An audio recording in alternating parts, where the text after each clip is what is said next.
Hello guys, it's me, Stark, and I'm here today to talk about a Drush build order, a regular Dark Age Drush build order, and how do you execute that. I'm gonna execute it with the Berbers because basically this civilization has no economical bonuses, so whatever you do with the Berber economy, you can do with another one. So the start here is pretty simple. You do want to start every build putting 6 villagers on your ship so that you can sustain the villager production. Then as soon as possible you want to identify where you want to eat wood here. So it's good that you can identify where are you going to take wood before you get to the 7th villager, because then this guy is actually gonna go towards the wood. I can see a big wood line here which looks pretty decent, so that's probably where I'm going. So far I'm scouting the map. I have already found 2 extra ship. I'm founding extra stuff there, and let's go here towards this wood line. This one looks good. So the idea of the Dark Age Rush is to strike your opponent fast and still during the early stages of the game. So in order to do that, what we actually want to do here is to go for 4 villagers on the wood line. And the reason is pretty simple. We do want to anticipate our barracks. Of course, if you are playing, for example, a man-at-arm, or if you are going for some kind of French rush, you can actually go for only 3 villagers on the wood. But if you do want to anticipate your villagers there and your barracks, my advice for you is to go for 4 villagers on the wood. If it's a chicken map, you can use the variations of the chicken, or you can just ignore the chicken. If it's a deer map, my suggestion for you is to lure deers as soon as you can. Right here, as you can see, I have already 4 villagers on the wood. I'm already going to send a villager to hunt, but before that I'm gonna drop a house. You can drop a house with one of the villagers on the wood, or one of the villagers, or with your boar hunter here. Honestly, I do like, when I'm going for the Drush, to just drop the house using the villager here that is going to hunt the boar, for the very reason that I will just keep all my villagers here working non-stop. There I go, I'm bringing back my boar. I'm still bringing out some deer here to use, and of course now I can go for the boar lure.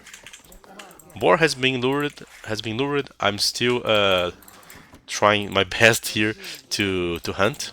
Now that I have hunt, I will just finish off getting my ship, and I'm already going to drop a barracks as soon as I have enough wood for it.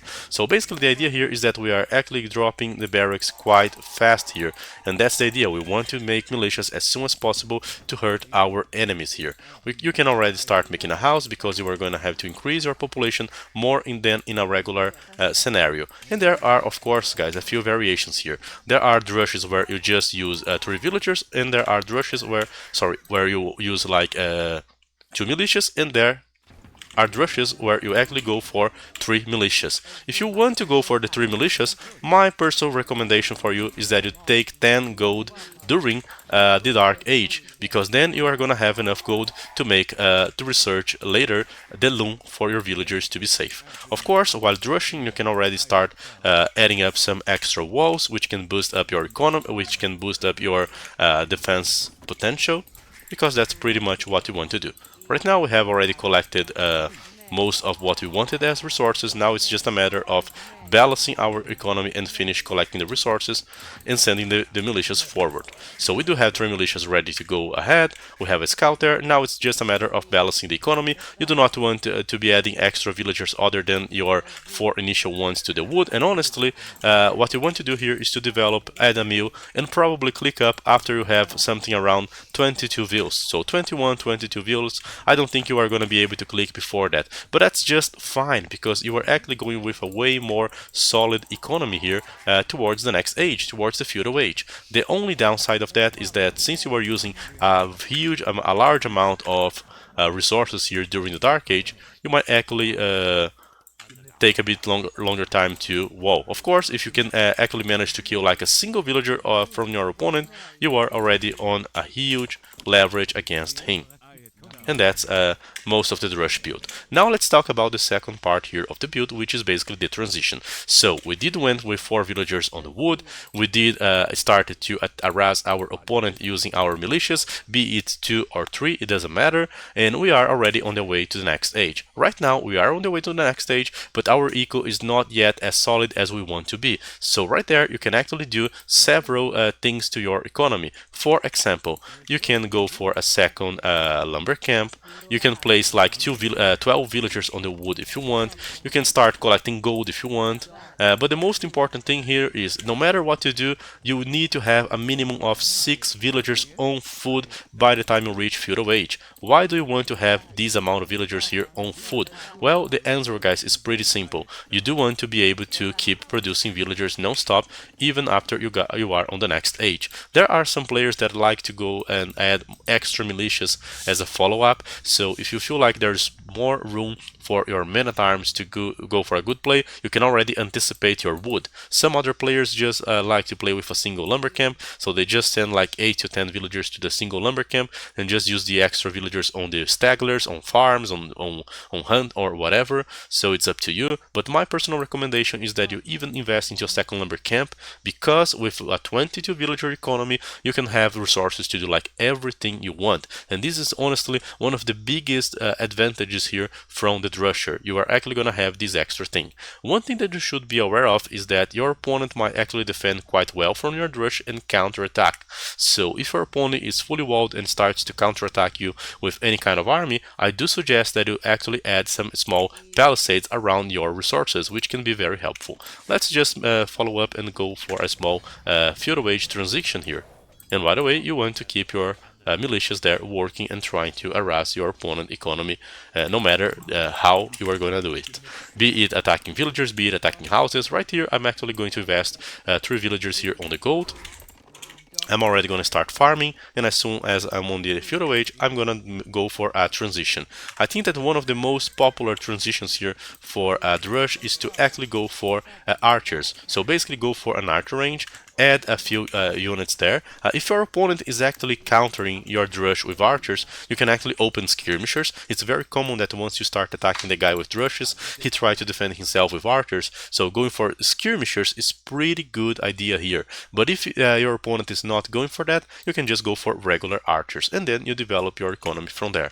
Basically adding the double beat axe, dropping your archer range, getting extra villagers there, making spearmen in case you need to defend from scouts or anything like that. And of course, once you have this small eco setup, you can start producing army and developing your economy. It's also a good idea to add up extra walls here to protect your base. So basically go for extra walls if you feel like. And of course, once you are in feudal age, you can actually use spearmen to protect these extra wallers.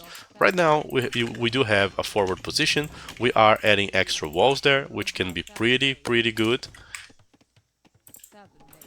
And do not feel ashamed to add extra villagers to wall yourself. Some players even go for like Drush and wall just to be safe, and later they think about the transition. So you can do it either way. But right here, it's a pretty regular feudal age. You just want to be adding extra villagers, just want to be adding extra farms. After some time, you can even consider to play with less villagers here on your wood, like just something between 8 to 10. I do like to play with more villagers on the wood, for a very simple reason. With these extra villagers, I can actually add up archer ranges faster, I can actually add farms faster, I can actually add blacksmith as soon as I can, and later I do balance my eco which in whoever way that I want to.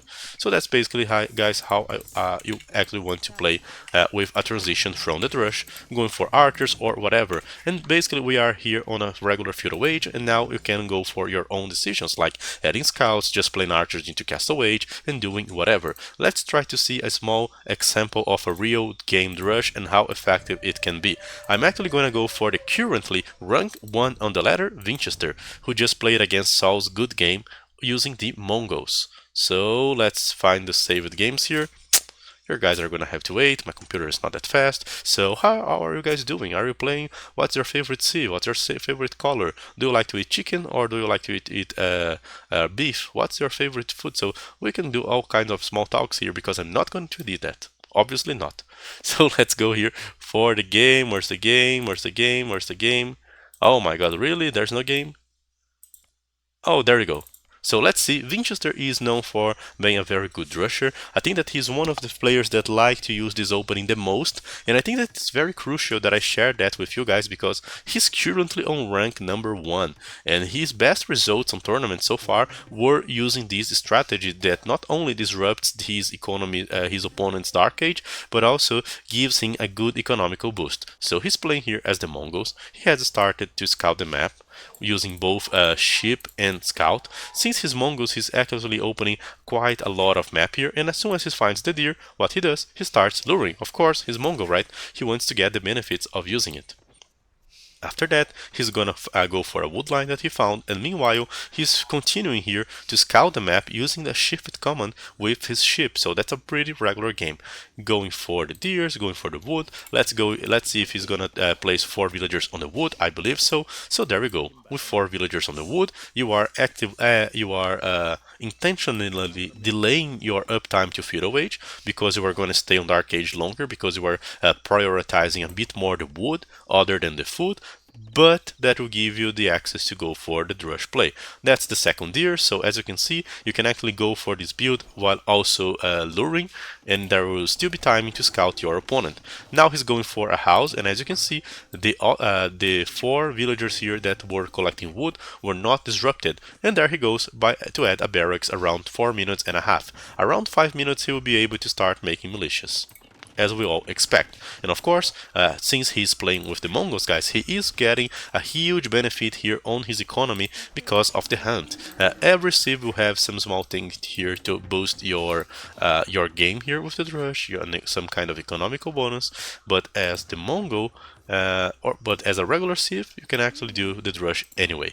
There he goes for 2 militias. He did lure 3 villagers, and he's now going towards the berries. Once you do finish, once you have enough wood, you can already add a meal and keep developing your economy, and of course eating all the food that is around your TC. He did spot that his opponent is walling, so basically let's go for the point of view of Saul's Good Game. Good Game is also opening here with a Drush. So as you can see, this approach is quite popular, but after going for the Drush, Good Game is doing something here. He's actually going for the walls instead of going for the eco development. He could have chosen to go for the mill, but right here he's actually choosing to Revi wall himself. So basically there are different approaches while Winchester is going for the economy. As you can see his eco, he'll probably be able to click. Since he's Mongol, he can even click with like 20 villagers, but as a regular civ, you can click up with like 22, which is pretty good. Even as Mongol, Winchester is just going for like a 21 view, so no problem. And he has catched his opponent out of guard, killed 1 villager because his opponent yet had no loom and had an exposed villager, and because of that he has a good leverage already. 1 view ahead, ready to go towards the Feudal Age, and Good Game feels overwhelmed by this Drush opening. So the Drush opening can actually break the plans of your opponent because you are not giving him the Dark Age to set up, you are actually making the first move. Of course, after that, Winchester would pretty much play as we were talking, guys. He would just go for perhaps a second number camp, perhaps some mining camp, add some walls, some buildings, and just defend himself with archers, and then play with like archers and scouts, skirmishers, or whatever. Adapt from here. So I hope you guys can actually use the Drush. We have some other builds on this channel, like the men at arms. We also have some builds such as the Premium Drush, which is an even more aggressive and hard to execute version of this strategy. But honestly, I advise you to try the regular Drush. If the top one on rank is doing that and is winning games in like 7 minutes because he's surprising his opponents with that, I guess you can actually execute that and have fairly good success. This build, of course, will force you to play during the Dark Age, making both economy and military, so it might be a bit hard, but it's actually a very good practice to improve your multitasking, your scouting, all of the attributes of a good Age of Empires player. So that's the basic Drush.